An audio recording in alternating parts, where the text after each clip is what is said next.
the Jedi? Is the Jedi way the right way? Since you brought it up, I've had a lot of thoughts. Yeah? Yeah. Then I think it's an interesting idea because there's so many examples, I think, where you could kind of argue both ways, right? Yeah. Even among the Skywalker, like, saga a little bit, right? Yeah. Where it's like, is attachment good or bad? Because that's Right. a big thing, right? Like, the Jedis don't have attachment, or you're not supposed to have an attachment. But then you have, like, some exceptions. Like, Yadi Mundi has, like, 20 wives or whatever. You know, like, I'm sure there's some attachments there. Sure, yeah. Well, I don't think it's that he has wives. It's that he has relations. I suppose. You could be right there. Which, and they even mention in this book, like, Jedi, they're not celibate, but they, like, they can have sex. They just need to not have attachment. Like, they are wham, bam, thank you, ma'am. Sure. They deal with their plumbing, in a way. Sure. But I get you. Like, Luke doesn't bring Vader back because he's a good Jedi. He does it because he's a good son. Yeah. Right? And there's an attachment there, right? I feel like the Vader's attachment either to his son or to Padme, thus into his son as well, helps to be like, no, this is not what I want. Yeah. I don't want to see the Emperor kill my son. So I'm going to stop him. And then on the flip side of that, you have Luke, who now is obsessed with the idea of, like, I am Luke Skywalker, Jedi Master. I have all of this responsibility, and I'm seeing visions of my nephew murdering Han and killing billions in the Hazian system. And I could stop it for 1 second. I thought about doing something about it. He didn't even do it. But the thing that he didn't do broke him, right? Sure, Because there is the Jedi way and there is the right thing to do, right? The good Jedi would stop Darth Vader before he started, right? Sure. Right. Like, if Luke could have gone, Luke saves his father after 20 years of Darth Vader, but whenever he's confronted with the Kylo Ren situation with Ben Solo, he's like, I could stop everything Darth Vader did. Like, yeah, I laid down my sword and said, no, I love my father. But if given the choice of, like, hey, not only do I want you to kill him, but I want you to go back in time and have him stop everything he ever did that was bad, would Luke have bravely thrown his saber away and said, no, I love my dad then too? Sure. I don't know. Yeah, I don't know either. Because you know what? I don't think he knows either, because he hesitated for a second and that ruined everything. So I agree. It's tough. Yeah, And it is. It might not be the right way. Even looking at it, like, we're saying, like, well, Vader's attachment to Luke and Luke's attachment to Vader is kind of what stops Palpatine, right? Which is good. Yeah. But then you also look at Episode 3, and you're like, well, Anakin's attachment to Padme is kind of what ultimately leads him towards what he does, and the destruction of the Jedi, the Republic, and all that too. So, like, you have kind of like, here's some attachment that's good, here's some attachment that's bad, you know? And then in this book too that we had with Into the Dark, we were talking about Comac, right? Like, one of his lines is like, how do they expect us not to have attachments with our Padawans, with our masters? And then when someone dies, how are we not supposed to, like... Why can't I be angry? Yeah, why can't I be angry? Feel grief? Like, those are real human emotions, and you're denying them to me. Yeah. You're just saying don't be attached. Yeah. Like, you're just saying, well, forget about it. It's like, well, I can't. And here's my response in, like, terms of, like, what this is. Like, it's incredibly unfair, but that's the way it is. Sure. Right? Because when you're a Force user, you are meant to be an instrument of the Force. You can literally manipulate it. And my answer to all of this is, like, what does it mean for the Force to be in balance? I don't know. And anybody that claims that they do, like, is probably further from the truth. Sure. But, we like to say that, oh, man, it's so lucky. You were born with this one genetic thing that made you a Force user. That, you have midichlorians, and now, look, you're so lucky. You're not really that lucky. You're either going to have a life of servitude as a Jedi, or you're going to have incredible power, and incredible power corrupts you. Sure. Right? So the Jedi, I don't think, are the right way, but I think they're necessary in the sense that it's you didn't win the genetic lottery. You won the genetic draft. Sure. Like, you don't get to live a life of family and love and all the things that you fight hard for other people to have, but you don't get it because you've been blessed or cursed with the Force, right? So as much as I think the Jedi are too stubborn and too harsh, like, that has come from thousands of years of people being like, it's really hard to do this. Sure. And, it's not fair. Like, it's not fair what Anakin was meant to do. There's a reason they don't get you that old, right? Oh, yeah. Yeah. Because they don't want you to feel like to think about your slave mother every night before you go to bed. They don't want you to think about the hot chick that came and saved you and took you off of your slave world, Yeah, they want you as a baby. They bring you in here, and this is all you know. You know the Jedi way, right? Because they want to turn you into a priest. And what is a priest if not a shepherd? And the shepherds don't get to graze. The shepherds have to fight off the wolves, So is it better to look at it as like the Jedi way versus the Jedi Order? I think so. You know what I mean? Yeah. Because like you have like in this book we had like Orla, right? Yeah. You have like Ahsoka. Like Ahsoka is a character where like we see her disagree with some things within the Jedi Order and she turns away, but we also see her like still being a Jedi, like she says I'm no Jedi, but like to me like she really represents like this is what a Jedi should be. She's out there, she's not there, she's kind of following the Force, she's trying to help people, and if there's someone in trouble she wants to help them, She would have been a great wayfinder. Yeah, and I think like maybe that's the proper way, and that's what Jedi should be, right? Maybe. Versus like the Jedi Order falls into the trap of are they for people or are they for the Republic, right? There also becomes a lot of things within rules and how they operate and what are these rules? What are the protocols? What are, what are the things that we're supposed to be following versus like, well, do we need those or do we just follow the Force? And how do we interpret the Force versus making rules that we then also follow within to? And like Comac said, like you're also splitting the Force down the middle, right? There is the light and the dark. The Last Jedi is one of my favorite movies because of the monologue Luke has where it's like the Jedi don't own the Force. They don't own the light side. That is vanity. Like there is life, there is death. There is death that gives birth to new life. Like there is the forest and then there's the fire and then the forest comes back stronger than ever. That's the same thing when you think about the light side, the dark side, what the Jedi are meant to do and what the Sith do by themselves, right? The Sith are like they're over here and they use this power to get what they want and to love and to feel passion and to be free. And the Jedi give all those things up and they have these rules and these moralities. Because when we think about moralities, it's not like the Force comes down and gives you 10 commandments and says, hey, make sure you do this and this and this. Sure. They have no idea. So there is no objective morality in Star Wars. There is just what the Jedi have tried to get as close as possible to being like, it's the classic Spider-Man situation, right?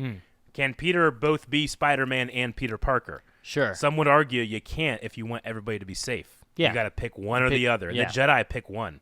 They don't pick the other. And that is the wrong decision for an individual, but for choosing a standard and, it's like a game of chess. Like, if you don't have any rules, then no move is better than the other. It's not until you decide what the rules are that you can then judge if a move is good or bad, right? So it's the same way with the Jedi. They just have their rules just aren't there yet. Sure. Maybe Luke Skywalker and Rey, Skywalker might be something that they can move closer to what that standard should be, but it unfortunately had the corrupt Republic and the Sith pushing that until, oh no, we were way too harsh on someone like Anakin Skywalker. Sure. Yeah. So, like, could you lean into that more? And maybe that's something too. Like, we have Yoda, right? The sacred text. We have him burn all that whole the tree. What a tree? What's it called? Ute tree. Ute tree. Damn it. Utai, I think. That's another one of my Dooku moments. Yeah, oh, that's a good movie. I love that moment there in the Clone Wars. Yeah. Ute tree. Damn. Anyway, them burning that. Is there a moment where like has Yoda kind of come to terms and more understandings and stuff? Or is it because, like, well, there's some other books inside the Falcon and stuff, But, like, is that, like, some of the rules, some of the stuff? Or is it more of, like, hopefully she can help lead a new path and maybe we can find a balance of Jedi, right? Because she also connected with Kylo, who he started as a Jedi, fell into the dark side and stuff, but also came back and in the end helped with everything, too. Like, is there an understanding where it's like, well, you don't have to be you're this or you're this? Yeah. And is there a way we can strive ahead in a different manner? I think that, it's an interesting question. I know what I think about in terms of the books. But if I had to take a stab at it, I would say that Yoda, he says that right after, like, Rey has everything she needs, right? Sure, yeah. But he also says that right before he talks about how important it is to learn the lesson of failure. So maybe having those books isn't necessarily about having the wisdom of the Jedi, but having a record of the mistakes the Jedi have made. Sure. And, history can be one of those fickle things where it's like, man, these guys they had you can look at our own history and be like, there's slavery and there's colonialism and there's this and this and this, and how fair is it to judge people based on, like, they all believed what they were doing was, this is perfectly fine. Oh, yeah. Yeah. And but we can look back and we can be like, what terrible. What the hell were they doing? But that's because I have a different standard than they do. Sure. And I would put that my standard's better or more moral, but compared to who? Like, is there a deity coming down and saying, this is exactly what you should do and this is what you shouldn't do? No. We fail and we hopefully get better, and we fail and we hopefully get better. The Jedi aren't any different. Sure. It's just that they've done it for so long and their traditions are so deep that it seems like this is the way to go until you have moments where you have a divergence in the Force, which, as this book tells you, it's pretty important.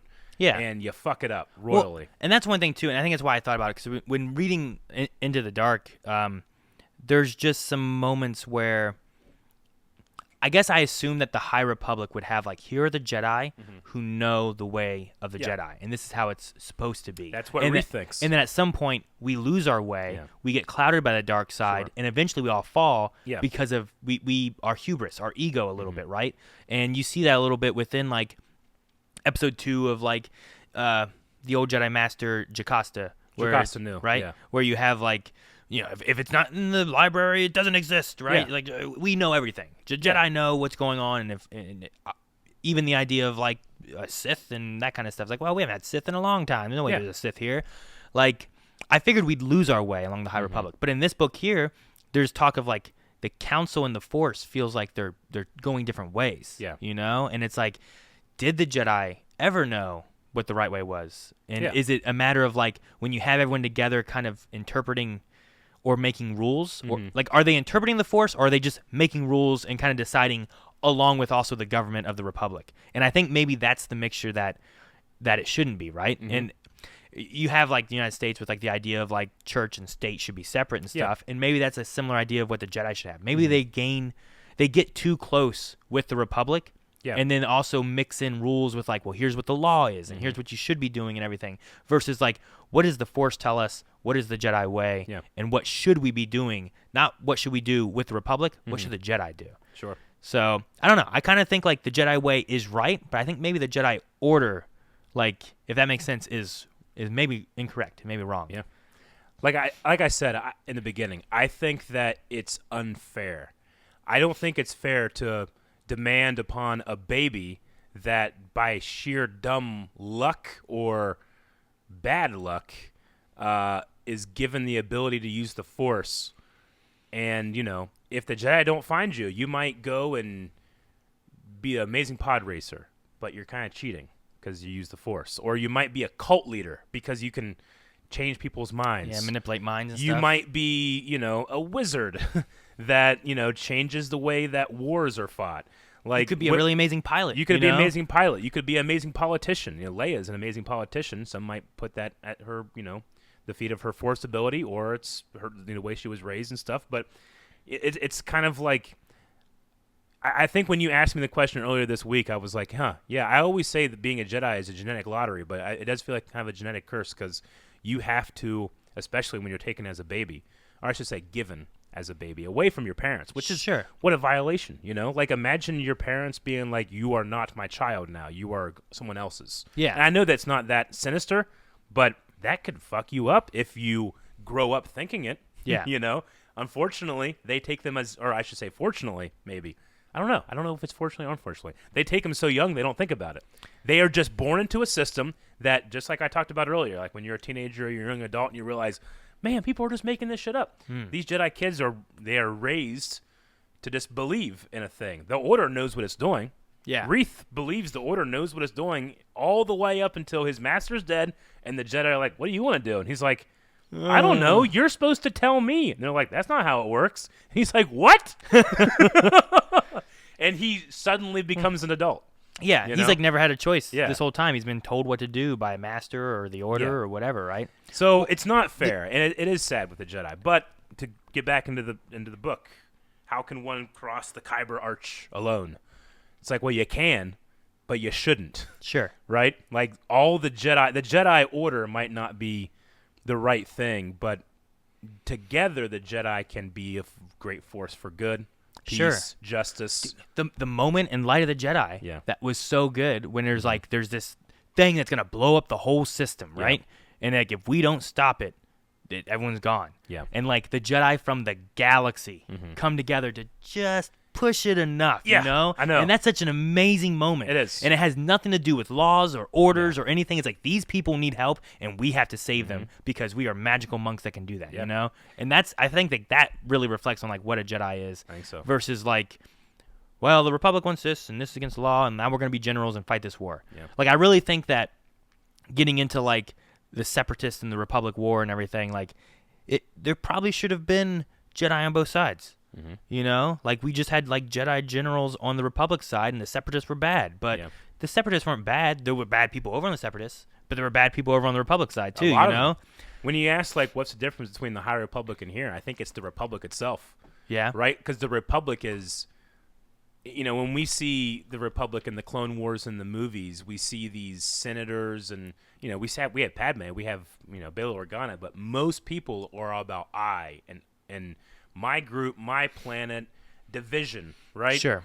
Whereas Chancellor So says we are the Republic. Sure. And the Jedi believe that just as much. So maybe it's not the Jedi's fault necessarily. They just didn't change when the Republic did. Yeah. So. Sure. Yeah. I mean, there's also, though, like, I think it was in this one here, right? Like, the idea, and a little bit in the other one, we're branching out into the foreign territories, right? The Outer Rim and stuff. Yep. And trying to bring more of these people that are within the frontier into the Republic. Yeah. And it's like, do they want that? Do they not? Like, that's why Reith, like, there's a moment when, he's, like, talking. He's like, oh, I'm just trying to be nice and share with, like, Nan. And I gave him too much information and stuff. Yeah. But he wanted to be a good representative of the Republic. Sure. And try to get people to join them and stuff. So it's kind of like they're out there colonizing, not colonizing in a way. They're not trying to take over, but they're trying to, like, you're part of the Republic now too, and you're part. But I don't know. Are they going to these planets and asking? I don't know. I don't know exactly how it all works. We haven't gotten that far yet. But we haven't. But no, I don't know. I didn't think there'd be like, all right, we've decided now exactly what it is. But it's interesting because growing up, I was like, oh, the Jedi, they're so good and they were right and whatever. And as I've gotten older, I'm like, were they? Yeah. Or, you know, the manipulation, the ego, the hubris they had, like maybe they shouldn't have had that. And maybe they should have changed or altered it or moved away from the Republic. Maybe they shouldn't have been on Coruscant, you know? Maybe they should have been based on Lothal or somewhere else. That way they weren't right there where the government's doing everything. And I don't know. My favorite thing about both of these books so far has been, especially Light of the Jedi, but the idea of everybody has their own way of perceiving the Force. And I think you asked me 2 Badonkagonks ago, where it was like, well, what would you think of? And I said, like, I don't know, like fields. How you plant and then you sow and, you know, you reap what you sow, that type of thing. And I thought about that a lot since last time. So when you ask, like, well, are the Jedi good?